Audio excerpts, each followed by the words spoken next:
In the slow-moving water behind a house in northern Thailand, something green floats. Dense patches of it, covering the surface in uneven layers that shift slightly with the breeze. Each individual piece smaller than a grain of rice, bright emerald against the dark water beneath. The woman wading in reaches down with both hands, fingers spread wide, scooping handfuls into a wooden bowl that bobs beside her. Her movements stay practiced, unhurried. The same cupping motion, the same gentle shake to let excess water drain through her fingers back into the pond. These are the movements her grandmother made in this same water, and her grandmother before that. The water eggs have always been here, waiting. The morning ritual continues unchanged, as natural as checking garden vegetables or collecting bird eggs from nests. She calls them Kai Nam, water eggs.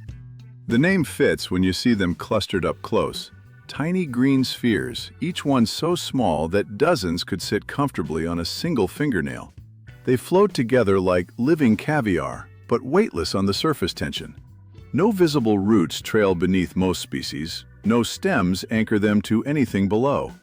They simply rest there, suspended between water and air, multiplying at their own pace.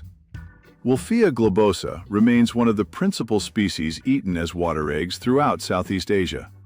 The botanical classification contains roughly 34 recognized species across 5 genera, but here they are just Kai Nam. The multiplication happens with or without witnesses.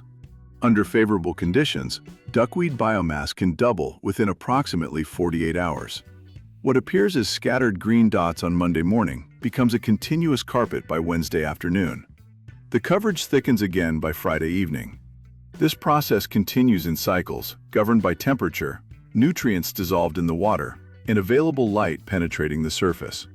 When someone harvests half the biomass, the remaining plants continue reproducing to fill the empty space again. The relative growth rates measured by researchers place many duckweed clones higher than numerous terrestrial species when compared per unit body mass. The harvested plants sit heaped in the wooden bowl, slowly draining. Fresh duckweed biomass typically contains between 3 and 14% dry matter. The remaining 86 to 97% is water. When the woman spreads her harvest thin across woven mats and leaves them in direct sunlight for several days, what remains after complete drying concentrates dramatically. Crude protein content in many duckweed species commonly falls between 20 and 35% of dry weight. Under optimal nitrogen supply, some varieties reach 45%. For comparison, analyses show typical raw beef contains approximately 18 to 24% protein, while dried soybeans carry roughly 35 to 40% protein by weight. She stirs the dried Kai Nam into beaten eggs for breakfast, following the same recipe passed down through generations. The taste remains consistently mild, with a slight nuttiness that most people find pleasant after initial uncertainty. Wolffia species contain all 9 essential amino acids required for human nutrition. The amino acid profiles prove rich in lysine compared with many cereal proteins. This makes Kai Nam particularly valuable when combined with rice and other grains that form the basis of traditional diets in the region. Food science studies report duckweed protein digestibility values in the range of roughly 80 to 95%, similar to high-quality legume proteins. The simple tissue structure and thin cell walls may contribute to enhanced protein bioavailability. 10,000 miles away, agricultural researchers work with different timeframes and expectations entirely. Conventional protein crops follow seasonal schedules that stretch across months or even years of patient waiting. Typical soybean growing seasons last approximately 80 to 120 days, depending on variety selection and regional climate conditions. Farmers plant in spring, tend through summer, and harvest in autumn, according to rhythms established over centuries. Beef cattle commonly require roughly 14 to 24 months to reach acceptable slaughter weight in standard production systems, consuming vast quantities of feed crops during that extended period. These timelines represent the normal, accepted rhythm of industrial protein production across most agricultural regions. Meanwhile, In laboratory conditions, with controlled nutrients and optimal light, some duckweed species demonstrate doubling times as rapid as 1.34 days under perfect circumstances. A few exceptional measurements approach even faster rates, though such results require environmental control that rarely occurs outside carefully managed research facilities with dedicated technical staff. Scientific reviews report that duckweed species can achieve estimated protein yields around 2,080 kilograms per hectare per year under favorable cultivation conditions. For perspective, comparative analyses indicate average soybean protein yields around 300 kilograms per hectare per year, based on typical yields and protein percentages.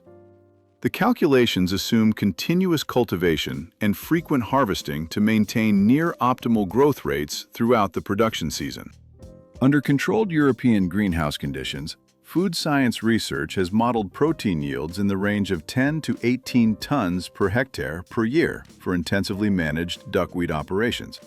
These represent upper bound estimates achieved through highly optimized greenhouse cultivation with precise nutrient management, artificial lighting systems, and strict climate control protocols. Field conditions and low input systems would likely produce substantially lower yields across all seasons. The numbers describe theoretical potential rather than current commercial reality, but they indicate what becomes achievable with sufficient investment in controlled cultivation infrastructure, trained personnel, and consistent energy inputs throughout the year. Commercial interest has begun following these productivity projections. Market analyses now project the duckweed protein sector to grow at roughly 10% annual compound rates over the coming decade, reflecting emerging business attention to aquatic plant proteins. American company Parabel has developed and commercialized a duckweed-derived protein ingredient marketed as lentine, sourced from water lentil cultivation. Israeli company Hinoman produces mankai, a branded dried Wolfia globosa product positioned as a high-protein superfood for health-conscious consumers. Processing technologies for duckweed protein extraction and functionalization remain active research topics for food applications. Wild duckweed continues to occur naturally in many freshwater habitats across temperate regions, while these processed and branded products command premium pricing in specialty food channels with limited geographic distribution. Back in northern Thailand, the woman finishes her harvest and rinses the kai nam in clean water before setting most aside to dry completely. She keeps a portion fresh for tonight's soup, the way the recipe requires. Outside, the water behind her house already shows tiny new growth appearing where she harvested this morning. The doubling will continue through the afternoon and evening, regardless of whether anyone measures or documents the process. The cycle proceeds as it always has, unaffected by the research papers and commercial ventures developing elsewhere. The kai nam simply keeps reproducing, floating, and feeding families who remember how to recognize food when they see it.